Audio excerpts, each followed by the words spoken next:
Grabar acá y pues ya estamos. Buenas noches, bienvenidos todos y todas a un miércoles más del Centro Astronómico Clavius de la Ibero. Pues ya estamos en la segunda parte del año y enfilándonos o tomando camino ya casi para fin de año. Entonces, en este mes de septiembre y siguiendo nuestra programación, la cual, por cierto, tratamos cada mes. Digo, cada semana les enviamos la información de la conferencia, pero en nuestro sitio web, que ya saben, clavius.ibero.mx, pueden encontrar el programa del mes.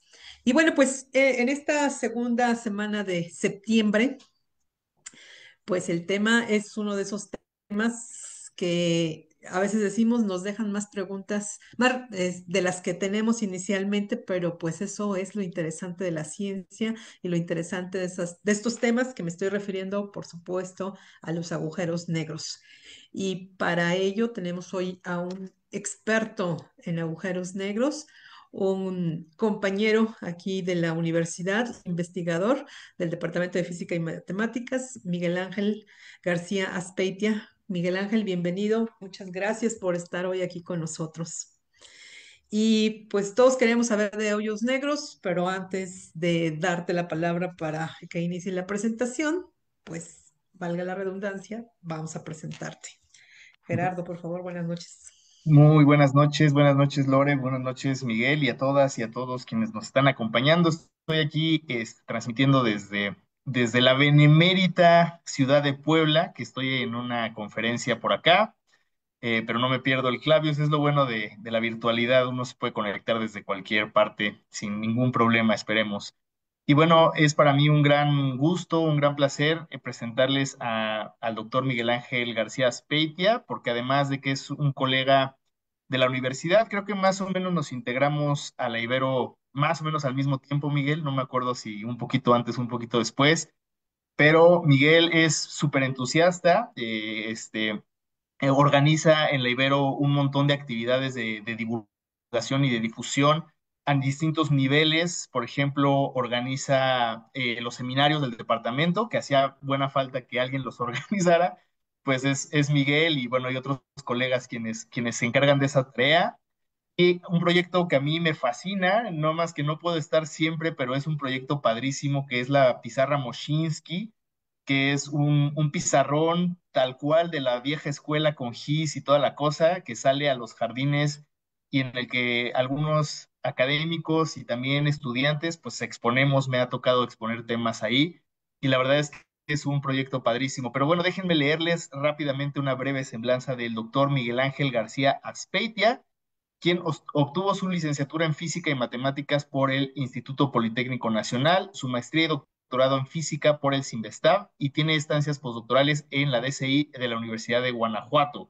Es miembro del Sistema Nacional de Investigadores, Cátedra Marcos Moschinsky 2021, y es un activo divulgador de la ciencia con escritos en revistas, charlas de divulgación en distintos foros. Su área de investigación se centra en la cosmología y astrofísica moderna, estudiando la actual aceleración del universo, la cual parece estar asociada a la energía oscura. Áreas de investigación son energía oscura, dinámica estelar en campo fuerte, agujeros negros y dimensiones extra. Miguel, pues muchísimas gracias por estar aquí con nosotros, desvelándote. Y bueno, ya acabamos a las 9 y te vas a dormir. Muchísimas gracias por Perfecto. estar aquí. Muchas gracias, Gerardo. Muchas gracias, Lore, por esta invitación. Como siempre, es un placer estar aquí con ustedes. Pues bueno, siempre ustedes me apoyan. Bueno, soy también el coordinador de la carrera de Ingeniería Física y Clavio siempre me apoya cuando tengo a los estudiantes, los llevo y pues ellos siempre les muestran lo bonito de la parte de la astronomía y siempre se nos quedan con nosotros a la carrera de Ingeniería Física. Entonces, les agradezco mucho. Déjenme pasarles compartir mi presentación. Entonces, voy a empezar, nomás un segundito. Ahí está, Y pues súper. listo, pues ahí está, queda perfecto ahora. Sí, Entonces, muchísimas súper bien. gracias otra vez. Y gracias a todos también por estar aquí conmigo. Un ratito vamos a platicar un poquito acerca de lo que son los agujeros negros. Voy a tratar de darles todo un contexto general de lo que es un agujero negro, cómo funciona, cómo los vemos, qué hacen, tanto de lo que hemos observado como de lo que tenemos de las teorías. para poder entenderlo y al final voy a tratar de responder la pregunta, ¿qué hay dentro de un agujero negro? Entonces, esperemos que me vayan siguiendo y cualquier cosa, pues al final podemos discutir un ratito sin ningún problema. Y pues ahí les dejo también mi correo electrónico por si algún día quieren contactarme, quieren hacer alguna pregunta, estoy a su disposición. Pues bueno, vamos a empezar. Pues obviamente no podríamos entender lo que es un agujero negro sin las ecuaciones de campo de Einstein, ¿no? O sea, son las ecuaciones fundamentales que tenemos, ahí se las muestro un poquito, voy a presentar un poquito de matemáticas, esperemos que no los espante. Pero bueno, son hermosas porque muchas veces las matemáticas nos dicen más que mil palabras, ¿no? Más que una imagen incluso, y nos dan, nos llevan a cosas que incluso no hemos observado y que en el futuro llegaremos a observar. Entonces ahí les muestro las ecuaciones de Einstein. Del lado izquierdo tiene la parte de la geometría. Les platico un poquito. En la parte geométrica está relacionado con algo fundamental que se llama espacio-tiempo y que está encriptado en ese G que está ahí con una mu y con una nu. Entonces es la parte fundamental que nosotros tenemos como la geometría. En la parte de la derecha, si alcanzan a ver, está la materia y la energía y junto con el acoplamiento que nosotros tenemos para poder tener una relación entre geometría y materia-energía. Eh, de la parte derecha, el T se llama tensor energía-momento y como les digo, es una relación entre geometría, materia y energía y hay una parte que acopla el espacio-tiempo. G es un número muy pequeño y C es un número grande, pero elevado a la cuarta todavía es un número grande, pero está en el denominador. Entonces, cuando juntamos tanto G como C cuarta, queda un número súper chiquitito. Pero si lo pasan del otro lado multiplicando, se dan cuenta que es un número muy, muy, muy grande. Eso quiere decir que para que nosotros tengamos efectos del espacio-tiempo, efectos del espacio-tiempo visibles que podamos medir, la materia y la energía tienen que ser enormes. Si no, pues es más que suficiente lo que nosotros aprendimos desde la mecánica newtoniana y la gravitación newtoniana. Y pues bueno, esas son las ecuaciones maestras de la relatividad general y la forma pictórica de representar las ecuaciones es como lo muestro ahí, la Tierra o la materia o la energía curva en el espacio-tiempo y el espacio-tiempo es un objeto cuatridimensional como un tipo de tela, más o menos podríamos tenerlo.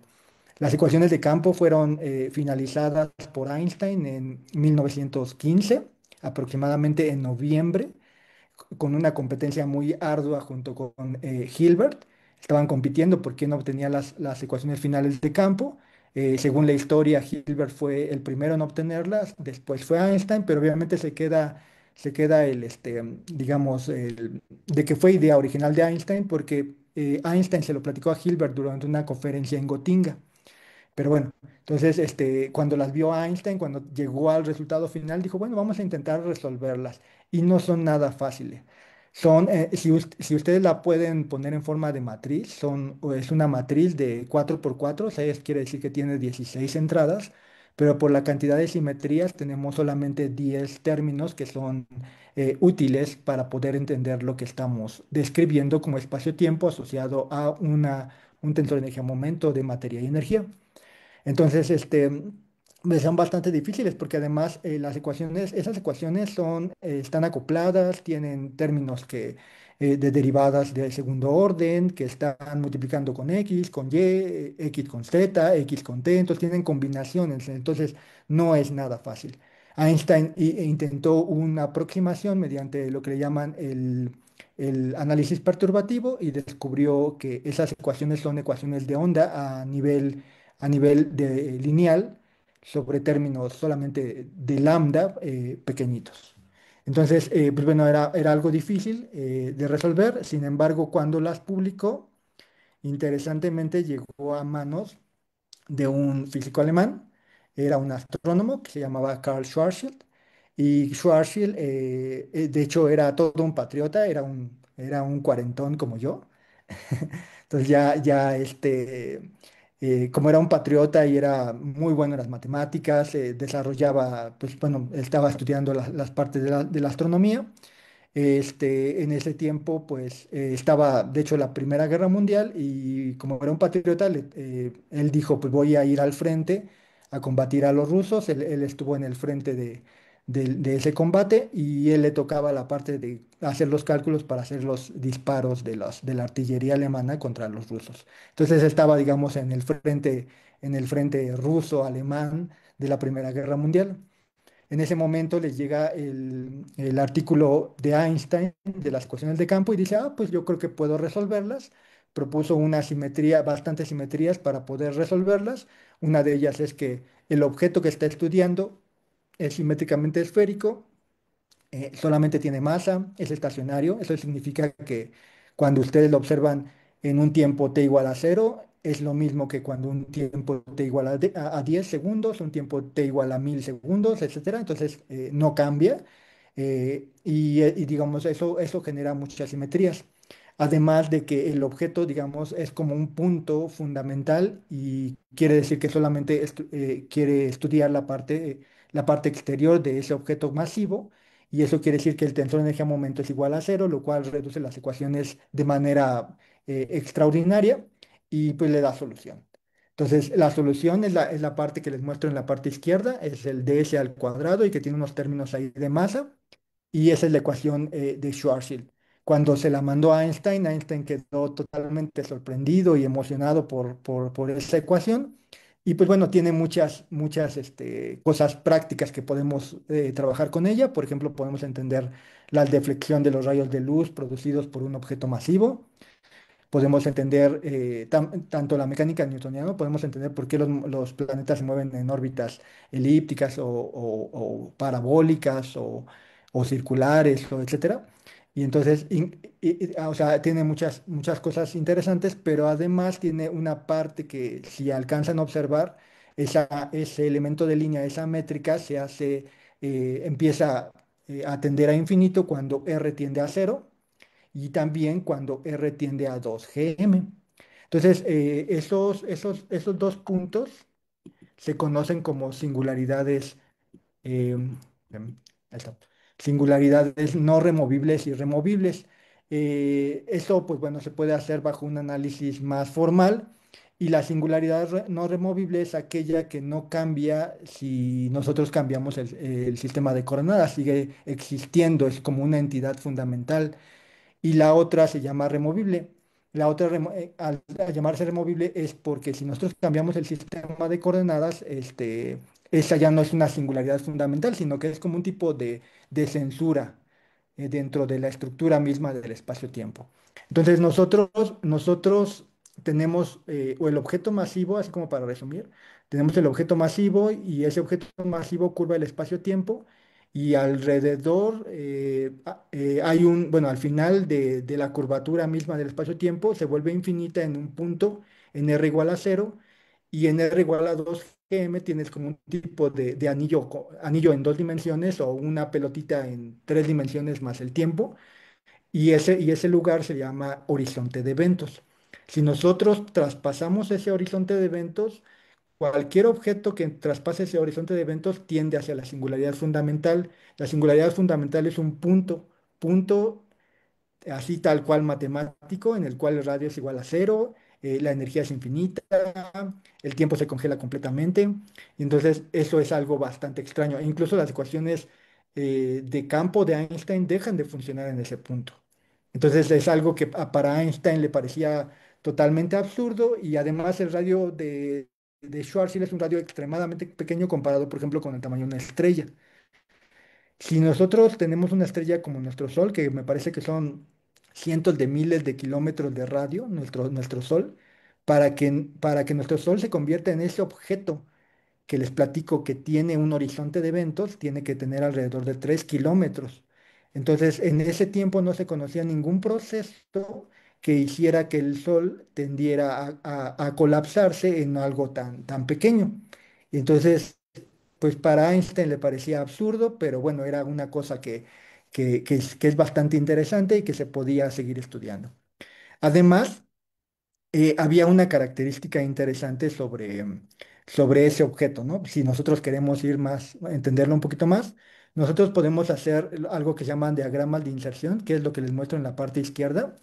Y si se dan cuenta, esas líneas rojas, bueno, primero, en el punto que dice 2 y que hay como una vertical que dice horizonte, es el punto o es la región donde si la traspaso, tiendo hacia la singularidad. Mi futuro va a ser siempre hacia la singularidad y la singularidad está en cero.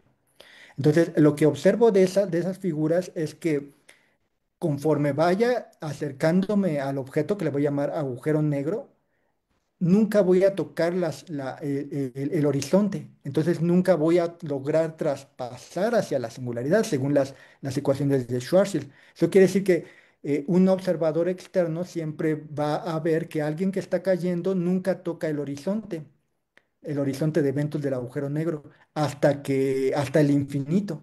Entonces, eso quiere decir que nunca va a entrar dentro del horizonte, dentro del agujero negro, y nunca va a caer a la singularidad, según las ecuaciones de Schwarzschild. O sea, va a ser una caída completamente eterna. Obviamente es una caída bastante dolorosa porque, bueno, nos espaguetifica. Recuerden que la gravedad actúa como en forma de marea. Esto quiere decir que nuestros pies, que están más cerca de un centro gravitacional como en la Tierra, sienten más la presencia del campo gravitacional que en nuestra cabeza. Entonces, en los pies nos está jalando más que en nuestra cabeza. En el agujero negro es algo todavía muchísimo más fuerte que la Tierra y nos espaguetifica. Eso sería como el concepto. Y esa espaguetificación tiende hacia el horizonte de eventos y nunca caemos hacia el horizonte de eventos según la métrica de Schwarzschild. ¿Ok? Entonces eso todavía suena más extraño y pues a uno le hace suponer que esas estrellas negras, le podríamos decir, o agujeros negros, como ustedes quieran llamarle, pues no existen, ¿no? Pareciera que no existen porque pues, significa que nunca tocamos el horizonte y si nunca tocamos el horizonte, pues nunca caemos, nunca pasamos ese horizonte y nunca caeríamos a la singularidad fundamental. Entonces, pues parece que pues no tiene ningún problema y quizá la naturaleza no permite ese tipo de objetos. Sin embargo, era un problema del sistema de coordenada. Arthur Eddington y Finkelstein encontraron que si transformábamos el sistema de coordenadas y no usábamos el sistema de coordenadas que utilizó Schwarzschild y los cambiábamos, sí sí logramos entrar dentro del horizonte. Entonces el horizonte en realidad, ellos demostraron que el horizonte en realidad solamente es como un tipo de censura en el cual el objeto que va cayendo no va a sentir absolutamente nada. Lo único que va a pasar es que si lo atraviesa, ya no logra salir. Y su futuro va a tender hacia la singularidad fundamental. Entonces, pues bueno, como que se van resolviendo sus problemas, ¿no? Ya el horizonte simplemente es una región en la cual censura completamente el universo exterior del universo interior. Y todos los objetos, como les digo, tienden a caer hacia la singularidad fundamental. Eso quiere decir que todos nos colapsamos hacia un punto de radio igual a cero y la materia completamente desaparece del espacio-tiempo. La pregunta sería, ok, bueno, y si algún proceso los forma, ¿de qué está hecho ese objeto? Entonces, la respuesta es, el agujero negro está hecho de espacio-tiempo. Lo creó la materia, pero están conformados por espacio-tiempo. Pero ¿cómo es posible que el espacio-tiempo forme un objeto como eso, como una pelota, digamos, con censura y con una singularidad? Ah, porque las ecuaciones de Einstein son no lineales, por lo que les platicaba, tenían términos multiplicándose entre derivadas de x, derivadas de y. Eso quiere decir que la gravedad o el espacio-tiempo se retroalimenta. Entonces, al retroalimentarse se mantiene estable la estructura. Ajá. La pregunta también sería, ok, y bueno, la gravedad es una de las fuerzas que existen en la naturaleza, el electromagnetismo es otra de las fuerzas que existen en la naturaleza. Los, el campo electromagnético podría formar agujeros negros o podría formarse, digamos, un agujero negro hecho de campo electromagnético, sería la pregunta, y la respuesta es no porque las ecuaciones de Maxwell son lineales. Las hemos estudiado en la licenciatura, en la ingeniería, las estudiamos y conocemos que son lineales. Eso quiere decir que no podemos formar un agujero negro de campo electromagnético. Solamente se pueden formar agujeros negros a partir de campos gravitacionales como los que les platico. ¿De acuerdo? Entonces, bueno, entonces vamos de poco a poco viendo que teniendo poquita evidencia, todavía no observacional, pero matemática, de que pues no están tan descabellados, ¿no? Pero bueno, no es suficiente para los científicos hasta que obviamente observemos uno de estos bichos, ¿no? Después, en 1917, llegó la primera solución, le pusieron un término de carga. Fueron unos 2 años después de la publicación de la relatividad general de Einstein. Le pusieron un término de carga y lo encontraron. Se llama The Racer Nordstrom. Pero tardamos 50 años para que llegara la solución de un agujero negro rotando, y esa es la solución de Kerr. La solución de Kerr es ya un agujero negro rotando y la simetría pues se pierde, mucha de la simetría se pierde y las ecuaciones son bastante interesantes, bastante complicadas. De hecho, en un curso básico pues, solamente se muestran, pero nunca se deducen. Incluso cuando uno lee el Physical Review Letters de Kerr, simplemente las pone ahí y no dice ni cómo las obtuvo, pero ahí están, ¿no? Pero bueno, los agujeros negros más fundamentales deberían tener, además de masa, deberían tener carga y también deberían tener rotación. Entonces significa que el agujero negro más completo está rotando, ¿no? No está estático, no está estacionario, tiene que estar girando y posiblemente tengan una carga asociada. Eso implica que hace cosas más interesantes. Por ejemplo, si está rotando, el espacio-tiempo alrededor de ese objeto tiende a rotar junto con el movimiento mismo del agujero negro. Y en vez de ser una pelotita, se convierte como una pelota de fútbol. Y hay algo que se llama ergósfera, que forma alrededor del espacio-tiempo del agujero negro, en el cual pues no se pueden obtener objetos que están estáticos dentro de esa ergósfera. Tienden a seguir el movimiento de rotación del agujero negro. Y además, la singularidad fundamental ya no es un punto, se vuelve un anillo. Y ya no hay una, hay dos. Entonces hay dos horizontes, dos singularidades fundamentales y además no hay un horizonte, hay dos horizontes. Entonces podemos estar como jugando entre horizonte y horizonte.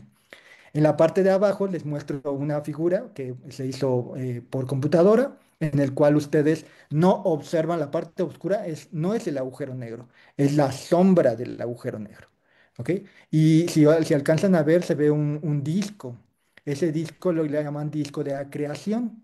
Hay como una parte, en la parte superior hay un bultito y en la parte inferior también hay un bultito. Y eso no quiere decir que también hay un disco en la parte superior e inferior, sino más bien es que los rayos de luz se sienten tan curvados que ven la parte de atrás del disco de acreción que supuestamente debería estar tapando el agujero negro. Es como si yo con mi cuerpo estoy tapando, por ejemplo, una de las flores que alcanzan a ver, la estoy tapando y la luz siente la curvatura del espacio-tiempo que yo produzco y pasa por arriba. Entonces, lo que alcanzan a ver en esa parte es el disco de acreción que está pasando atrás del espacio-tiempo y por tanta curvatura se alcanza a ver por arriba. Lo mismo pasa en la parte baja. Entonces empezamos a tener así como cosas interesantes de qué alcanzaríamos a ver. ¿Qué es un disco de acreción? Es la materia que está girando alrededor del espacio-tiempo, que siente la influencia misma del agujero negro y la misma estructura del espacio-tiempo. También alcanzan a ver un pequeño anillo dentro del agujero negro, un pequeño, solamente un anillo, se llama anillo de fotones. Es el lugar donde el fotón se mantiene estable y no cae dentro del agujero negro. Acuérdense que el fotón se mueve a la velocidad de la luz y es como la última región en la cual se puede mantener estable y si se mueve un poquito para adentro se va. ¿Ok? Y todo lo que ven oscuro no es el agujero negro, es la sombra del agujero negro. Conforme se van acercando un poquito más, van a ver el horizonte de eventos y ya dentro del horizonte de eventos ya no verían absolutamente nada porque caen al agujero negro y luego caen a la singularidad. Esa es, digamos, la forma que le estoy platicando. Entonces, esto es una simulación numérica de lo que es un agujero negro. De hecho, esas simulaciones pues, se hacen actualmente en la época de Einstein, la época de los primeros, de las primeras personas que resolvieron las ecuaciones de campo, pues no tenían estos métodos numéricos y simplemente tenían que resolver con mucha simetría las ecuaciones. Pero bueno, esto es lo que nosotros vamos a tratar de entender y estudiar. Y les voy a ir platicando como detalle por detalle. ¿De acuerdo? Mm. Muy bien. Entonces, lo que les estoy diciendo, y les voy a dar una imagen, ¿no? La parte grisecita es el agujero negro, y si se dan cuenta, voy a poner así como un comportamiento. Todos los anillitos que se ven es la parte estable donde los fotones no se ven absorbidos por el agujero negro.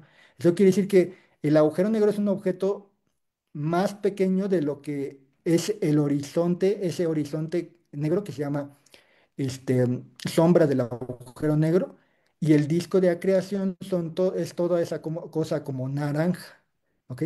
Entonces, en realidad, si fotografiaríamos el agujero negro, veríamos su disco de acreción y su sombra, más no el agujero negro, ¿ok?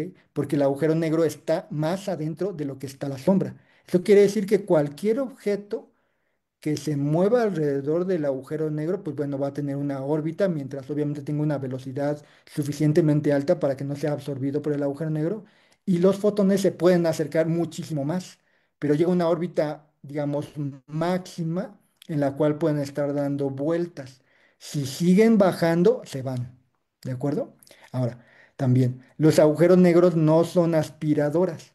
Si nuestro Sol se convirtiera en un agujero negro, de repente, obviamente, veríamos que ya no hay luz, pero no seríamos absorbidos por él, ¿de acuerdo? Nosotros seguiríamos rotando felizmente ahora nuestro nuevo sol llamado agujero negro, y no seríamos absorbidos por él, porque tenemos una velocidad suficiente como para mantener la órbita estable, a menos de que algo empiece a alterar esa órbita y empecemos a caer hacia el agujero negro, pues obviamente sí hacemos esa parte de caída, pero si no, no nos absorbe, no hay ningún problema. ¿De acuerdo? Entonces, eso también no lo olviden. Los agujeros negros no son aspiradoras completamente. Solamente los que se atreven a acercarse demasiado sí son devorados. Y ahí tenemos así como la imagen. Tenemos la pelotita, que es el agujero negro, tiene un radio de Schwarzschild y tenemos una esfera de fotones. Entonces lo que vemos es esa sombra, y esa sombra mide 2.6 veces el radio de Schwarzschild asociado al agujero negro. Entonces, si algún día lo podríamos fotografiar, pues más o menos se ve de esa manera. Muy bien. También hacen sus gracias los agujeros negros, son muy potentes y muy energéticos. Nosotros hemos visto sus jets. Por ejemplo, en la parte superior vemos una galaxia en la cual tiene como un tipo de fumarola. Esa fumarola es causada por un agujero negro en el centro de esa galaxia, y tiene pues, años luz de distancia, es enorme. El objeto también es enorme. Es un agujero negro supermasivo en esa galaxia. Entonces, le gusta jugar con la materia, y a la materia la tiende a escupir como en forma de un jet, como lo alcanzan a observar en esa parte. Muchas galaxias tienen esos jets, incluida la nuestra. Nuestra galaxia tiene un agujero negro supermasivo, Sagitario A estrella, y también tiene jets. Obviamente nuestro agujero negro es muy tranquilo, y estos jets son muy, muy delicados. Tampoco nos alcanzan a ver como los que muestro ahí en la figura. En la parte de la derecha alcanzan a ver que hay una simulación numérica de los comportamientos de la materia cerca del agujero negro, y cómo en las partes polares de los agujeros negros tienden a comprimir la materia, porque también tienen campos magnéticos debido a la interacción del disco de acreción, y eso causa los jets dentro del disco de acreción, y es lo que alcanzamos a ver dentro de las galaxias. Pero ¿qué procesos los forman, no? O sea, estamos platicando, estamos cada vez viendo más que posiblemente sí existan, pero ¿qué procesos forman esos objetos, no? La pregunta sería, ¿nuestro Sol puede formar agujeros negros? Sería la pregunta. ¿O necesitamos estrellas más grandes? ¿O no, o nunca se pueden formar?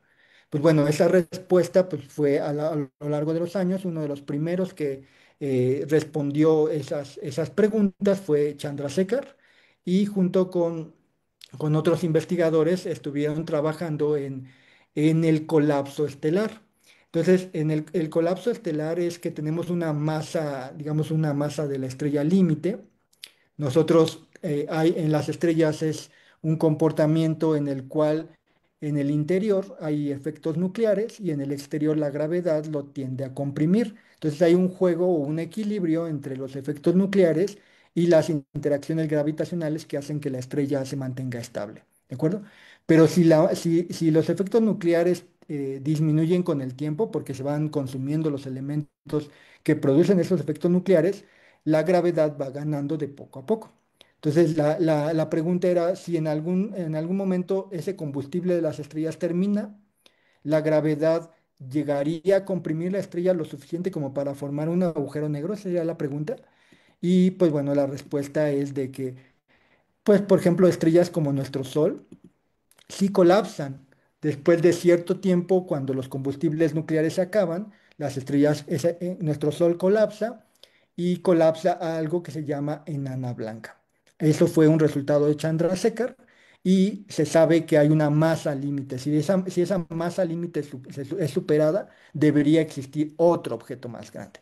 Entonces, nuestro Sol, pues bueno, después de 5.000 millones de años va a fallecer. Primero se va a hacer más grande, va a devorar a los primeros tres planetas y la parte interior de nuestra estrella, pues bueno, va a sentir el campo gravitacional y va a ser colapsado un objeto bastante pequeño que se llama estrella enana blanca. Y esa enana blanca, pues bueno, va a morir de manera térmica y ya pues, simplemente nuestro sistema solar se va a quedar sin nuestro preciado Sol. Y muchos de las estrellas de ese tamaño, pues bueno, van a quedar como esos objetos. Si nosotros superamos la masa de 1,44 masas solares, eh, otro objeto se forma, ¿de acuerdo? De hecho, en el universo, pues la mayoría de las estrellas siempre están en pareja. Nuestro Sol es una de las excepciones. Nuestro Sol está solito. Entonces, muchas de las estrellas tienden a morir y formar una enana blanca, y esa enana blanca es como un cadáver de estrella. Ese cadáver de estrella puede devorar a su hermana, como es lo que les muestro en la parte inferior, y al devorar a su hermana, pues empieza a engordar ese cadáver de estrella y puede llegar a superar la masa límite que impone Chandrasekhar y colapsa en otro objeto todavía muchísimo más denso que se conoce como estrella de neutrones. Esas estrellas de neutrones, solamente el colapso es detenido por los neutrones, por la degeneración de los neutrones, la degeneración cuántica de los neutrones, es detenido el colapso gravitacional y se mantiene otro objeto, muchísimo más denso que las, este, que las enanas blancas. Por ejemplo, no solamente el devorar hermanas forma estrellas de neutrones, también hay estrellas tan grandes que sus colapsos llegan a formar estrellas de neutrones. Ok, va que va. Entonces, digamos, si tenemos una estrella con una masa muy parecida a nuestro Sol, al terminar su combustible nuclear colapsa y se forma una estrella de enana blanca. Pero si tenemos más masa que supera el límite de Chandrasekhar, llega a una estrella todavía más densa que se llama estrella de neutrones. Ambos son cadáveres de estrellas. Pero ¿qué pasa si unimos dos estrellas de neutrones? ¿O qué pasa si hay soles todavía más grandes eh, que se vayan más allá del límite de las estrellas de neutrones? ¿Se formará otro objeto todavía muchísimo más denso? Sería la pregunta. Y pues bueno, ahí les muestro un tamaño comparativo de las enanas blancas comparado con nuestro planeta. Se dan cuenta, nuestro Sol sería casi del tamaño de nuestro planeta, entonces sería una estrella muerta, pero muy, muy, muy densa. Entonces la gente se empezó a tratar de responder esa pregunta, si podrían haber estrellas todavía más densas que las estrellas de neutrones. Y eso empezó a suceder más o menos dentro de la Segunda Guerra Mundial. Y recuerden que en la Segunda Guerra Mundial pues se juntaron el gobierno, por ejemplo, los gobiernos de los países que estaban peleando, empezaron a juntar a los científicos porque pues, obviamente estaban haciendo armas y entre ellas las armas nucleares y juntaron a grupos para poder entender lo que era el núcleo de los átomos, entender las interacciones de los núcleos. Y pues bueno, la parte fundamental era hacer colapsar esos núcleos de tal manera que hubiese masas críticas para que se formaran las armas que ellos querían para poder destruir al enemigo, ¿no? Entonces, la gente que estaba trabajando en todo eso, entre ellos Oppenheimer, y en la parte norteamericana y en la parte rusa estaba Seldovich como uno de los líderes de las armas nucleares de la parte de Rusia. Pues empezaron a entender que los colapsos eran fundamentales, por ejemplo, para la degeneración de las partículas y para ver si podían obtener objetos muchísimo más densos y si esos objetos más densos pudiesen formar lo que Schwarzschild había predicho hace muchos años, que eran los agujeros negros. Entonces, digamos, la guerra fue parte de lo que hizo que fuera más imaginativa las ideas de los científicos. Del lado derecho tenemos a Wheeler. Wheeler fue como el sucesor de Oppenheimer y él fue uno de los que ayudó a formar la siguiente arma nuclear, que es la bomba de hidrógeno. Y como les digo, del lado izquierdo está Seldovich y entonces eran como las contrapartes norteamericana y la parte rusa. De hecho, ellos eran muy buenos amigos y siempre se juntaban junto con el estudiante de Wheeler, que es Kip Thorne, y se ponían a platicar, resolvían ecuaciones. Entonces, digamos, eran enemigos, pero los científicos siempre somos amigos entre nosotros, ¿no? Y abajo, pues bueno, ven a Einstein, ven a Yukawa, que es de izquierda a derecha y ven a Wheeler y ven a otro científico que es un científico hindú que se llama Baba. Entonces ahí, bueno, siempre estaban platicando y pues bueno, como les digo, todo, pues bueno, obviamente no es bueno la guerra, pero empezó a dar ideas de eh, cómo funcionaban todos los tipos de colapsos. Ahí les muestro a Kip Thorne, premio Nobel de Física, que fue estudiante de Wheeler y que obviamente también tenía una discusión con Seldovich y todo ese tipo de cosas. De ahí surgió lo que es la parte del colapso, el colapso estelar que se llama el colapso de Tolman, Oppenheimer, Volkov. Si ustedes vieron la película de Oppenheimer, hay una parte, creo que es en la parte en que están en un campamento y que habla con su hermano y creo que habla con otro científico que no recuerdo ahorita el nombre, y ahí hablan acerca de qué pasaría si se colapsarían las estrellas, y pues esa ecuación que les muestro es la ecuación de Tolman, Oppenheimer, Volkov. Es el equilibrio estelar y bajo qué condiciones la estrella tiende a colapsar. ¿De acuerdo? Entonces, las estrellas se mantienen estables como estrellas de neutrones mientras no superen el límite de 2,2 masas solares. Si lo superan, se forma otro objeto más interesante y que está relacionado con lo que encontró Schwarzschild y ese objeto se conoce como agujero negro.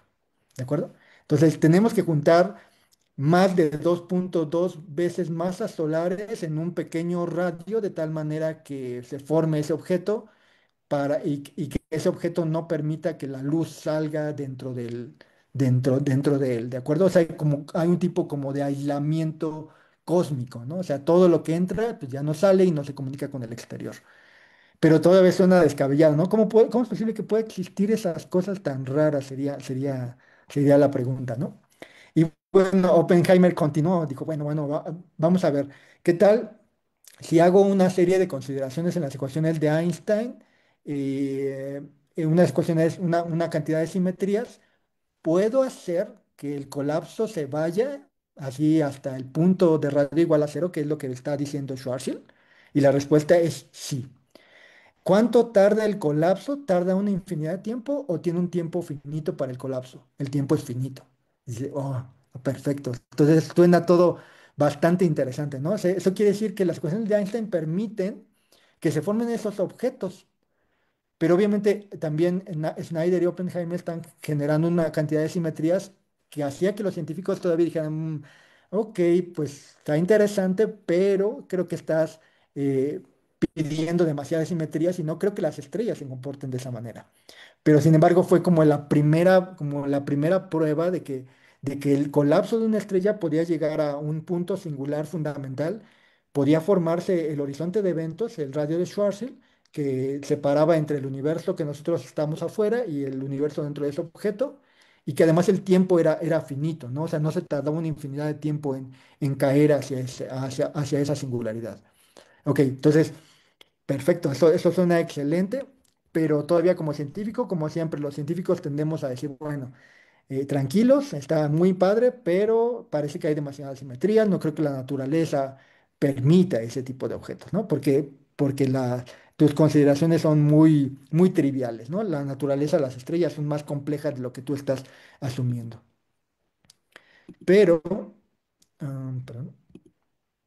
Ahí está uno de los papers fundamentales, llegó Roger Penrose, publicó en un Physical Review Letters y demostró con toda la formalidad matemática que Oppenheimer y Snyder tenían razón.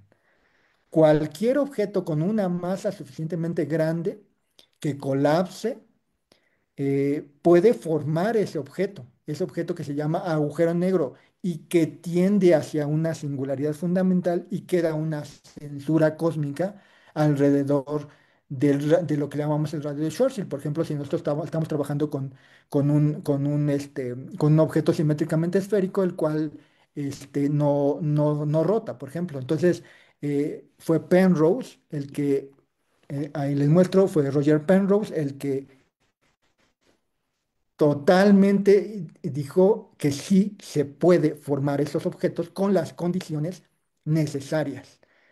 Entonces, él se ganó el premio Nobel, no sé si fue en 2020, fue porque dio los fundamentos de lo que es un agujero negro. Y obviamente también, sin duda, Stephen Hawking fue uno de los, eh,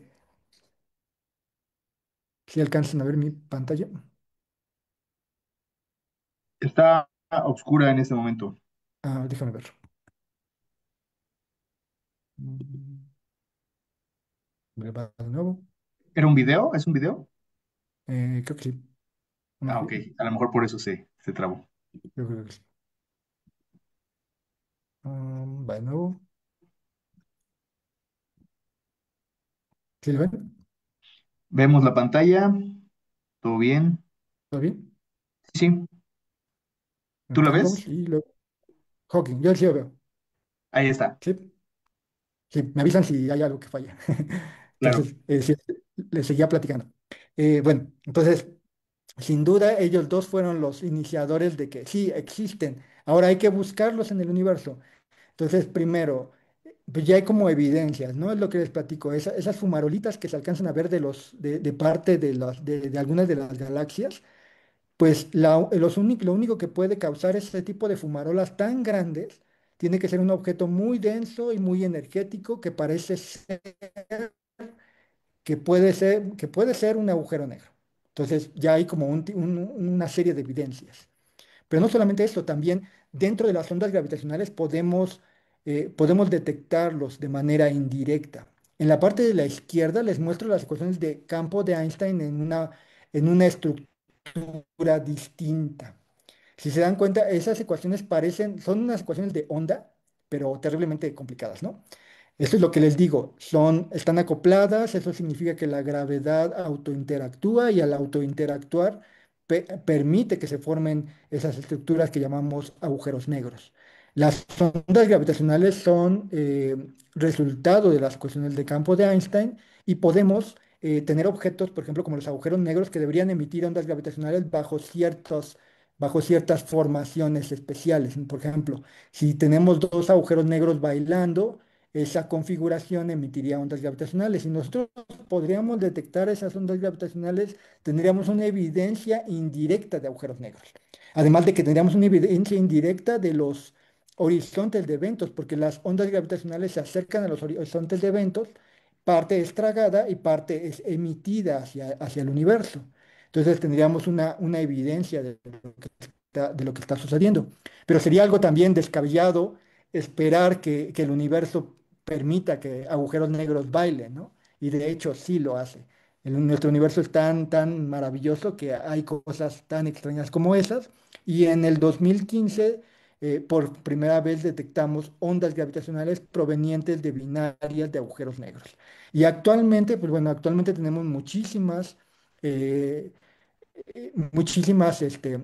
evidencias de que tenemos agujeros negros astrofísicos, tanto a nivel galáctico como en otras galaxias, y pues bueno, estamos acumulando cada vez más y más y más y más evidencia de diferentes agujeros negros astrofísicos. ¿De dónde vienen los agujeros negros astrofísicos? De el proceso de colapso estelar. Entonces, sí están ahí, están en nuestras galaxias, están en otras galaxias, entonces ya no es ciencia solamente matemática, ahora ya tenemos evidencia de que están existiendo.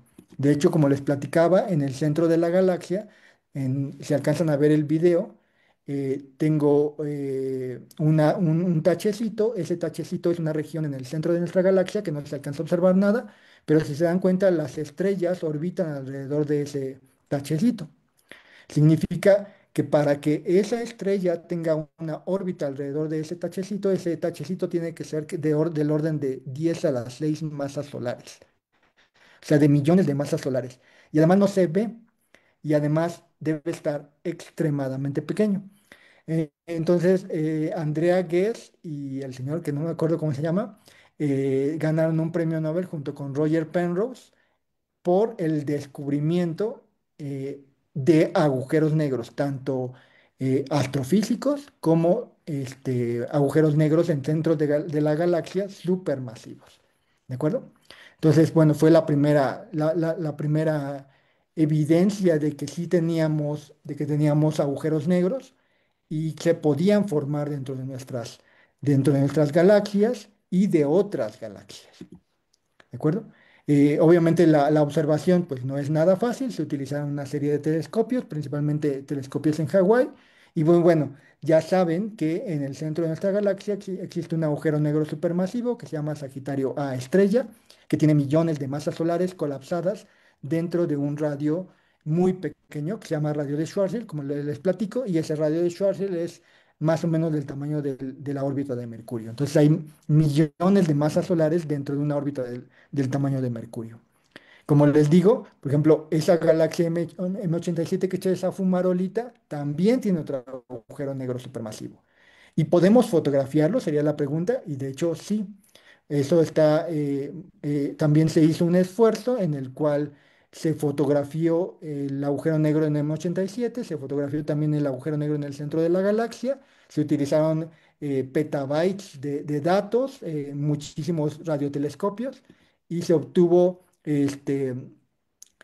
fotografías de agujeros negros supermasivos. Por ejemplo, ahí les muestro la de M87. M87 tiene un disco de acreción y la parte de su sombra del radio del agujero negro es más grande que el sistema solar.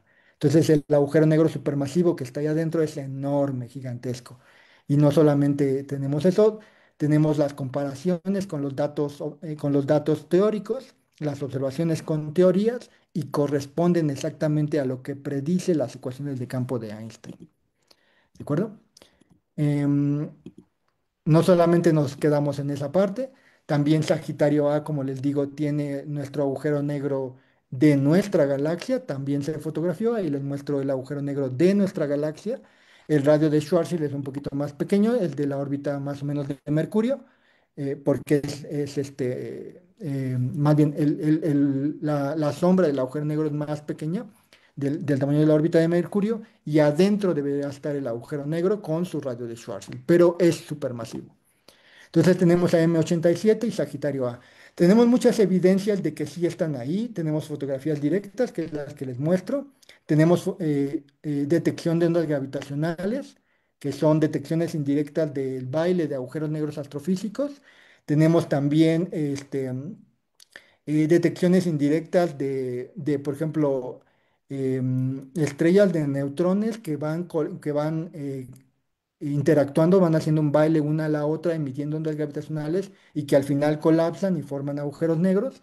Entonces, sí, los agujeros negros son reales, existen y los hemos fotografiado. ¿De acuerdo? Pero no les he respondido todavía la pregunta, ¿qué hay dentro de un agujero negro? ¿No? ¿Qué es lo que tenemos adentro de un agujero negro? La respuesta es incompleta. ¿De acuerdo? Entonces, ¿qué hay? Imagínense que ustedes van cayendo hacia un agujero negro, entonces ustedes van a ser espaguetificados, sus pies que están más cerca del agujero negro van a ser estirados y su cabeza no tanto.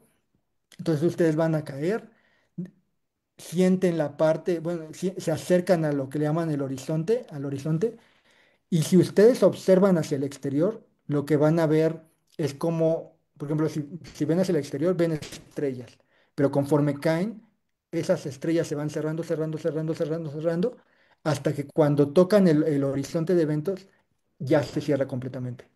¿De acuerdo? Entonces, en ese momento es cuando entra en el agujero negro. ¿Qué hay? Según las matemáticas de Einstein, nos dicen que vas hacia la singularidad fundamental. Eso quiere decir que vas a ser colapsado en un punto y sacado completamente del universo. Pero eso es descabellado, ¿no? ¿Cómo es posible que toda la materia, incluso la que formó el agujero negro, fuera colapsada en un punto y sacada totalmente del universo, ¿no?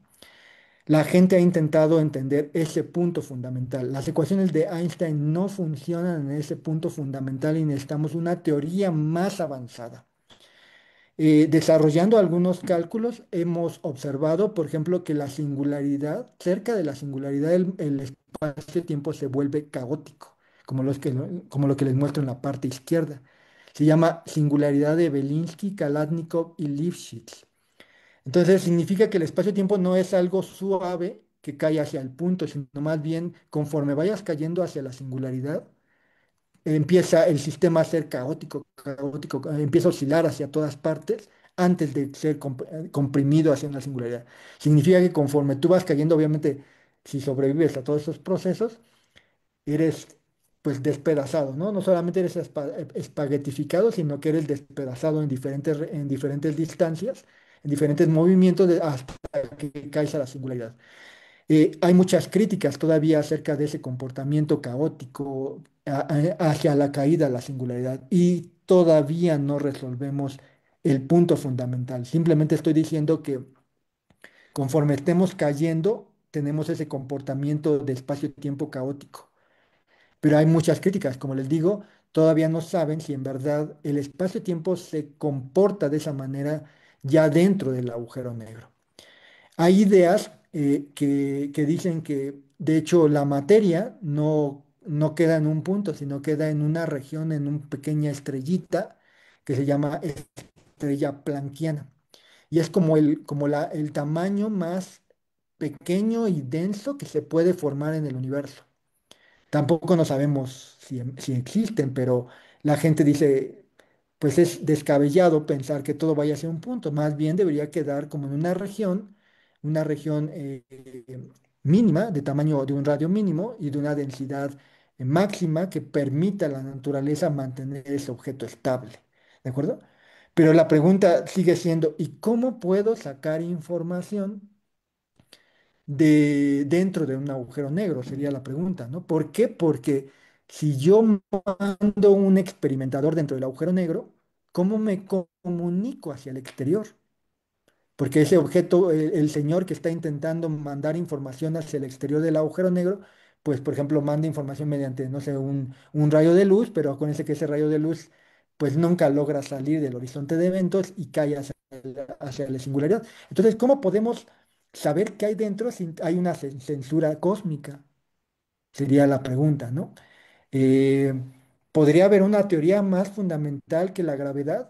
En esas regiones, pues si se dan cuenta, el punto fundamental debería ser un punto cuántico, en el cual la gravedad es enorme.